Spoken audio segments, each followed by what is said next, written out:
Hi, this is Simon Canlish and welcome to another Marvelous Videos. The Decepticons have always been a notorious faction of Transformers, who have always managed to stir up troubles for the rest of the Cybertronians. One such infamous Decepticon was Carnivac, who was known for his brutal nature. While Carnivac was ruthless while dealing with the Autobots, his overenthusiastic nature also made him a threat to the Decepticons at times. He was part of the Marvel Comics as well as the IDW continuity, and he was quite a proud warrior Decepticon. He does not seem to exist in the timeline anymore, but today we will go back in time and explore the story arc and origins. But before we go into our explanation, we have a very small request. If you like our content, then please support us by subscribing to our channel. This is a small click for you, but for us, it means a lot. Thank you, and let's begin.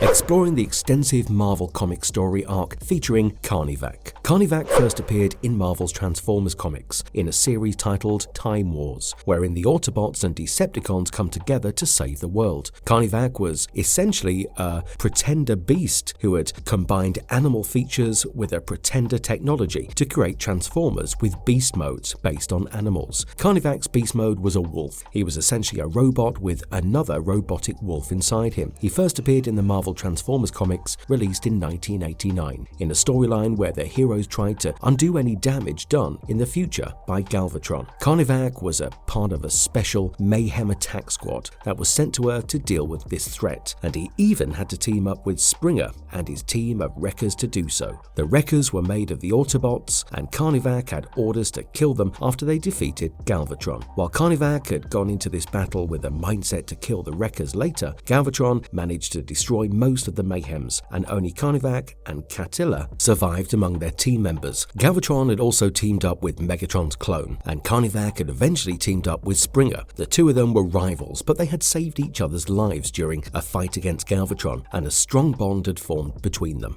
Over time, they teamed up again after the Time Wars and had a new ally called Snarler. Carnivac also established contact with a Decepticon named Scorponok, Earth, and arranged for new synthoplasmic pretender shells so that he could upgrade his form. After a while, Carnivac and Snarler went on a mission to locate and kill Spike Witwicky, who was one of the human components of the Autobot headmaster known as Fortress Maximus. Carnivac and Snarler found Spike's headmaster control helmet lying around in a junkyard, and they finally even located him while he was vacationing with his friend. Carnivac went after Spike, but Spike knew the area well, and he managed to escape them. After running away from them, Spike decided to summon Fortress Maximus, but he was weak after Carnivac had stolen his head helmet's controls. Carnivac and Snarler then blasted Spike away and almost defeated him, but Spike managed to retrieve his helmet and turn into Fortress Maximus to scare them away by the end of this comic book arc. Carnivac and Snarler soon realize that they are stuck on Earth without any means to contact the Decepticons, while the Autobots also abandoned the Wreckers. While Carnivac contacted the Wreckers and decided to work together to figure out a solution, Snarler was quite disgusted with Carnivac for associating with the Wreckers and even promised to kill him if he allied with them. Eventually, Carnivac and Catilla both abandoned Snarler and joined the Wreckers as they fought against an army of monsters to save a nuclear power plant. After taking care of the situation, Springer asked Carnivac and Catilla to join the Autobots and work with his team. While Catilla accepted this offer and became one of the Autobots, Carnivac refused to betray his identity as a Decepticon. He told Springer that he would only ally with them on his own terms as a Decepticon, and they finally merged their forces to form a new team known as the Survivors. In the meantime, Snarler was furious over Carnivac and Catilla's betrayal, and he also managed to find a way to contact their forces on Cybertron. He even assembled the Mayhem Attack Squad to go after them and hunt them, but Snarler soon realized it was challenging to locate Carnivac. Eventually, Carnivac crossed paths with Decepticon Hellhound and defeated it, but this action caused him to fall right into the Mayhem Attack Squad's trap. After finding himself cornered, Carnivac tried to escape and even ended up in a small village in Mexico, but the Mayhems found him at last. They ended up in a battle wherein Carnivac stood his ground and defended himself, and the Survivors also showed up to assist him. Finally, Catilla also sacrificed his life to save Carnivac from a fatal attack by Bludgeon, and Carnivac decided to get revenge on the Mayhems as this story arc ended. In the Earth Force continuity, in the Marvel Comics, Carnivac went after the Mayhem Attack Squad and even destroyed Needle Force with his fierce howl. He then went after Bludgeon to avenge Catilla's death, but Bludgeon turned out to be a formidable opponent. Eventually, Carnivac escaped the scene and even got rid of his pretender shell shell in a blast so that the other Decepticons could be fooled into thinking that he had died as well. While Snarler inspected this pretender shell to confirm Carnivac's death, Carnivac snuck on him from behind and even crushed him under the debris. The Autobot Earth Force even showed up at the scene to fight the Mayhems, while a Mayhems named Spinster only observed the scene from afar. Carnivac spotted him, killed him in just one blast, and then asked the Earth Force to stop killing the Mayhems. While Prowl and the other members of the Earth Force thought that Carnivac was merciful, Carnivac simply shrugged them off and stated that the Mayhems did not deserve to die a warrior's death on the battlefield. He convinced the Earth Force that sparing the Mayhems' lives would only torture them, and Prowl then invited him to join the Earth Force. Carnivac agreed to remain with them, and they once defeated even the evil Starscream by working together. The memorable IDW Comics continuity of Carnivac explored. Carnivac was also a part of the Transformers IDW Comics, wherein he first appeared in an issue titled Stormbringer in 2005. Carnivac was born as an outlier, which means that he had some extraordinary powers beside his usual Transformer abilities. Carnivac had the ability to let out a sonic howl, which could paralyze the other Cybertronians' bodies and even allow him to take control over them.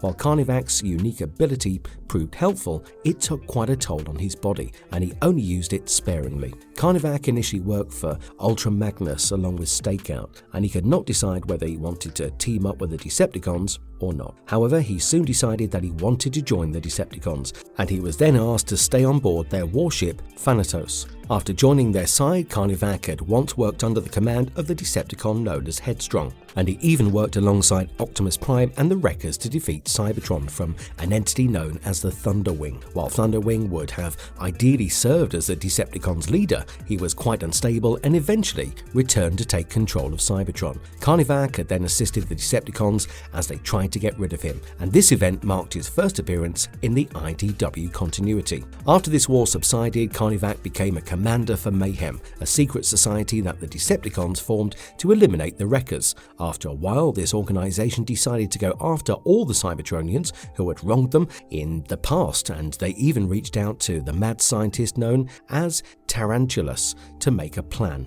Tarantulas shared his Chimericon technology with them on the condition that they find Prowl on Earth and bring them to him. Carnivac gained his new organic wolf beast mode and soon started searching for Prowl on Earth. In the meantime, Carnivac also faced the Wreckers, and he used his wolf howl to temporarily defeat his enemies. He even shot at the Wreckers known as Springer and then told him about the Mayhem crew and their aim in the world. However, another Wrecker named Impactor was listening to their conversation, and he did not like how Carnivac had abandoned his team members during the fight. After the battle ended, Carnivac and the Mayhems returned to their base as their starship and fellow Transformer member Tidal Wave. However, Tidal Wave was himself stuck mid-transformation after he had swallowed Stakeout during the fight. Carnivac then stayed by Stakeout's side until he died and reminisced about their time together while working for Ultra Magnus. Meanwhile, the Wreckers had targeted Tarantulas' base, and Tarantulas had reached out to Carnivac for help. Carnivac fought in this battle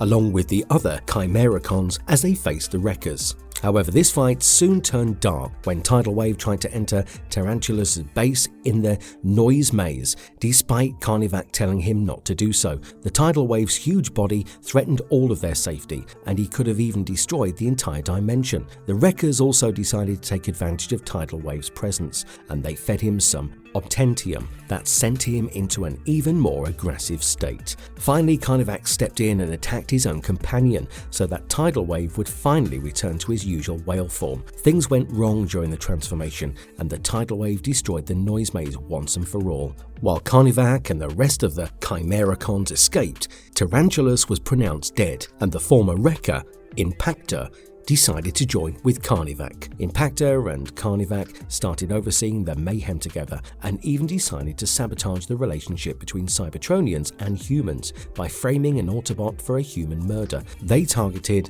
Megan Giglione as their human victim and even decided that they would frame Springer for the murder. While Carnivac asked Springer to shoot at Megan at a political rally, they learned that Megan was the evil Decepticon named Overlord in disguise. Overlord had been operating among humans to turn them against the Autobots, and chaos breaks loose when Springer tries to shoot at him and kill him. Eventually, many of the Mayhems lose their life during this fight, and Impactor shows up at the scene and even threatens to kill Carnivac for letting the situation get out of hand. The two take an injured Springer back to their base, and Carnivac even tries to justify his actions. Springer then learns that the two of them had planned to frame him for the murder, and even tell them that he expected better from Carnivac. Soon after, Impactor and Springer both leave to go on a mission to save Companion from Overlord's clutches, while Carnivac stays back and thinks about his actions. He later arrives at the scene to battle Overlord, and Springer later even tells Carnivac that he has proven himself and made a difference in the world around them.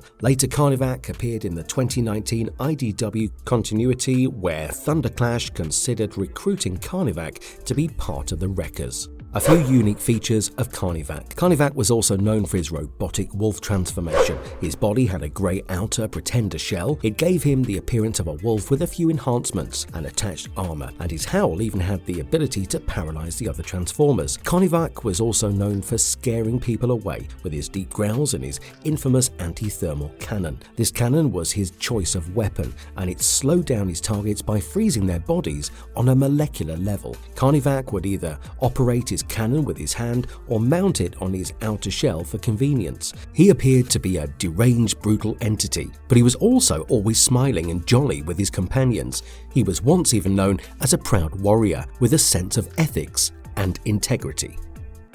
Conclusion. So to sum it up, Carnivac was definitely one of the most underrated Decepticons, and he has contributed to a lot of their victories, especially in the comics. He has unique abilities and he stands out among veteran Decepticons. And if you liked our content, then don't forget to leave a like and subscribe to us if you haven't already. So have a good one and be safe. Thanks everyone.